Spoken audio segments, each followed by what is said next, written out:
അസ്സലാമു അലൈക്കും വറഹ്മത്തുള്ളാഹി വബറകാതുഹു. പ്രിയപ്പെട്ടവരെ, നമ്മുടെ വിശുദ്ധ ബലിപെരുന്നാൾ വന്നെടുക്കുകയാണ്. 2026 വിശ്വാസികൾക്ക് മുഴുവൻ അള്ളാഹു അനുഗ്രഹം ചെയ്യട്ടെ, ലോകത്ത് അള്ളാഹു അനുഗ്രഹം ചൊരിയട്ടെ എന്ന് പ്രത്യേകം നമ്മൾ ദുആ ചെയ്യുകയാണ്.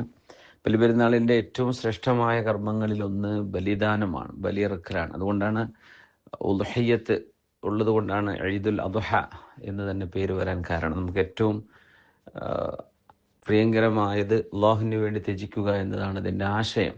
മഹാനായ ഇബ്രാഹിം നബി അലൈഹി സ്വലാത്തു വസ്സലാം ചെയ്ത ആ ഒരു മഹാത്യാഗം അള്ളാഹു ഒരിക്കലും ഒരു വാപ്പയോടും അവരുടെ മകനെ വധിക്കണമെന്നോ ബലി കൊടുക്കണമെന്നോ അള്ളാഹു ആവശ്യപ്പെടുന്നില്ല. പക്ഷേ ഇബ്രാഹിം നബി അലൈഹി സ്വലാം അതിൻ്റെ സന്നദ്ധത പ്രകടിപ്പിക്കുമോ എന്ന് മാലോകർക്ക് കാണിച്ചു കൊടുക്കാൻ വേണ്ടി അള്ളാഹു സ്വപ്നത്തിലൂടെ അറിയിച്ചു കൊടുത്ത ആ ഒരു ബലിദാനത്തിൻ്റെ ചരിത്രം നമുക്കൊക്കെ അറിയുമായിരിക്കും.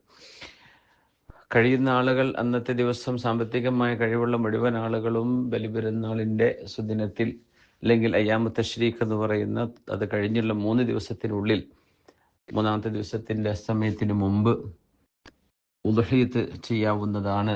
അത് ഏറ്റവും ശ്രേഷ്ഠമായൊരു കർമ്മമാണ്. ഇതിൻ്റെ മാംസം പാവപ്പെട്ട ആളുകൾക്ക് വേണ്ടി വിതരണം ചെയ്യാൻ സാധിക്കണം. ആടാണെങ്കിൽ ഒരാൾ, മറ്റു കന്നുകാലികളാണെങ്കിൽ 7 പേർക്ക് ഓഹരി ചേർന്നുകൊണ്ടൊക്കെ അത് നിർവഹിക്കാവുന്നതാണ്. നമ്മുടെ നാടുകളിൽ മഹല്ലുകൾ തോറും അത് നിർവഹിക്കപ്പെടാറുണ്ട്. ഒരിക്കലും അതിലൊരു മത്സരബുദ്ധി, പരസ്പരം മേന്മ പറയാനുള്ളൊരു മത്സരം ഒരിക്കലും ആരോഗ്യകരമല്ല. കാരണം അള്ളാഹു നോക്കുന്നത് നമ്മുടെ നിയ്യത്തിലേക്കാണ്. അതുകൊണ്ട് തന്നെ നമ്മൾ ഇത്ര ചെയ്തു, ഞങ്ങൾക്ക് ഇത്ര ചെയ്യാൻ പറ്റി എന്നൊക്കെയുള്ള മേന്മ പറച്ചിലുകൾ സ്വാഭാവികമായും നമ്മൾ ഉപേക്ഷിക്കേണ്ടതാണ്. പടച്ചതമ്പുരാൻ നമ്മുടെ ഹൃദയത്തിൻ്റെ വിശുദ്ധിയാണ് നോക്കുന്നത്. നമ്മുടെ നാടുകളിൽ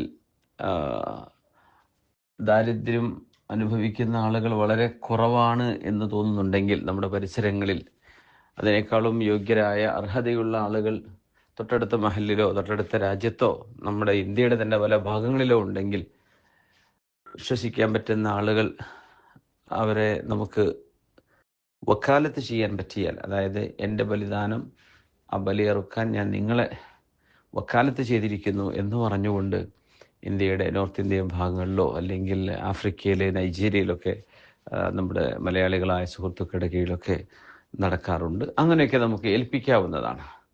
ലൻ യനാല അല്ലാഹു ലുഹൂമുഹാ വലാ ദിമാഉഹാ വലാകിൻ യനാലുഹു തഖ്വ മിൻകും എന്ന വിശുദ്ധ ആയത്ത് വളരെ ശ്രദ്ധേയമാണ്. ബലിയിറക്കപ്പെടുന്ന മൃഗത്തിൻ്റെ മാംസമോ രക്തമോ ഒന്നും അള്ളാഹുവിന് വേണ്ട. അള്ളാഹുവിന് വേണ്ടത് നിങ്ങളുടെ ഹൃദയത്തിനുള്ളിലെ തഖ്വയാണ്, സൂക്ഷ്മതയാണ് എന്ന് വിശുദ്ധ ഖുർആൻ പരാമർശിച്ചത് കാണാൻ കഴിയും. നബി സല്ലല്ലാഹു അലൈഹി വസല്ലം പറഞ്ഞതനുസരിച്ച്, ഹദീസിലെ വിവരത്തിനനുസരിച്ച്, നമ്മൾ അറുക്കുന്ന ബലിമൃഗത്തിൻ്റെ രോമത്തിനനുസരിച്ച് അള്ളാഹു നമുക്ക് നന്മ തരികയും പാപങ്ങൾ പുറത്തു തരികയും ചെയ്യുമെന്നാണ്. അള്ളാഹു അനുഗ്രഹിക്കട്ടെ. അസ്സലാമു അലൈക്കും വറഹ്മത്തുള്ളാഹി വബറകാതുഹു.